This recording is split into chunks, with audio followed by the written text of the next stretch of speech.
Welcome back to the channel. Today we've got something in store for you that is pretty special. Yeah. So we were sent this gift from Lyre's on Christmas Day, and we told you we were going to share it with you to celebrate the new year. So we're just going to crack it open and taste it. So we're going to be trying Lyre's Classico, which is their non-alcoholic Prosecco offering. I've heard great things, and since we put out that video the other day, the internet's almost crashed with excitement. What you can expect to find. It's actually quite difficult to find. Exactly. You can just see it in the amount of views and comments we had on the last video. Yeah.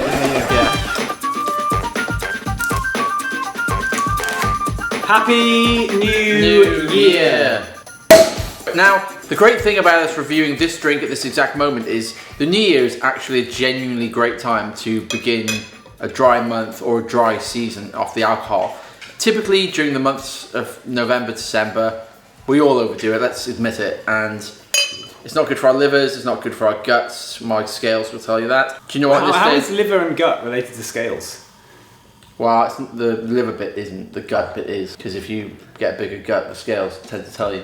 Oh, right, okay. I thought you meant like microbiome stuff. If you have any idea what Dan's talking about, can you just leave a comment or a dislike on the video? Yeah. Right, should we try it? So the colour is really nice. It's kind of typically Prosecco-y, isn't it? It's got that kind of like light yellowy kind of look to it. Yeah. It looks like a Prosecco. Yeah, it's not as dark as champagne. It's got that same light, bubbly, inviting, tempting aroma. Let's go for a smell.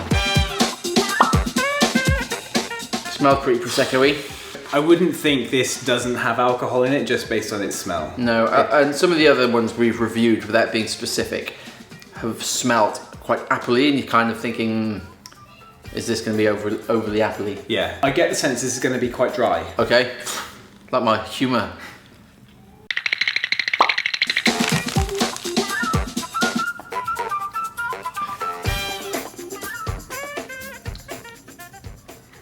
You know, you mentioned about that appliness. There's an apple flavour in there. It's also grapey. Yeah. It's quite a bold flavour, and there's also a bit of a woody aftertaste that you sometimes get with sparkling wine.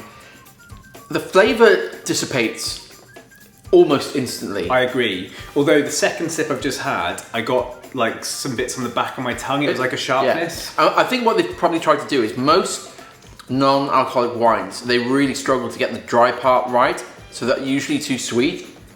So I would say this compared to Fresnay, Yeah. I don't think it tastes quite as nice. I agree. However, I would sometimes prefer this anyway because it's drier. For some people, if you like a dry wine, then this would be a better option. It's really enjoyable, but it's not quite at the Fresnay level for me. Yeah, I agree actually. I really like the taste of this. I like the way that it kind of sits at the back of my tongue. Yeah. The Fresnay is a bit too sweet for my liking. This definitely is drier, but you're right, it dissipates very quickly. Now, price point, Fresnay you can pick up for 5-6 quid in Tesco's. 4 or 5. Right. Yeah. This is gonna set you back about 10 quid a bottle. Is that what it is? Yeah. So it's a high price point, but I mean, we could get into like ingredients and we could get really specific But it's great, it's good. For anyone who's trying to make non-alcoholic drinks more enjoyable, we're with you. The high price point, like that's more expensive than most Proseccos I would buy. I will say, as we're talking and I'm sipping this, I'm enjoying it more as I'm sipping it more.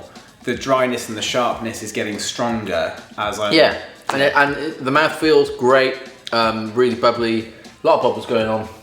Very bubbly. Very bubbly. Do you want to rate it? How many stars out of 5? My instinct is saying 4. Okay, I'm going to go 3, and that's based on, for the money I would expect just a little more je ne sais quoi. Right. I don't know what. You know? Is that what that means? Yeah. So if you've tried other non-alcoholic sparkling wines, please drop us a comment.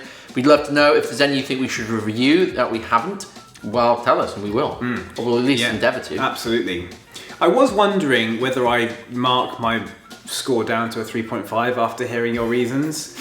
But honestly, Yeah. as I'm sipping this more, I am enjoying it more, and so I am going to hold out on that 4. Okay. Yeah. Well, there you go. Hold out on 4. And also, do you know what? Sometimes you'll have parties in the new year, and one of the biggest things if you're trying to cut back is you think of dates in the diary and you think, oh, I won't stop drinking until then because I've got this party in the diary or whatever. You could drink this on a night out and you, or a friend or whatever, and you wouldn't look out of place, and it's enjoyable, refreshing. So I'd encourage people to check it out. Absolutely. You don't want to be that person just like yelling at pigeons in the street. Yeah. So make sure you hit that subscribe button if you're new, and we'll see you guys in January with some more content. But for now, Happy New Year, everyone. Hasta la vista, baby. When you say baby after hasta la vista, it's like an instinctive thing to say, isn't it? I never planned to say that in this video. I didn't see it coming either. No.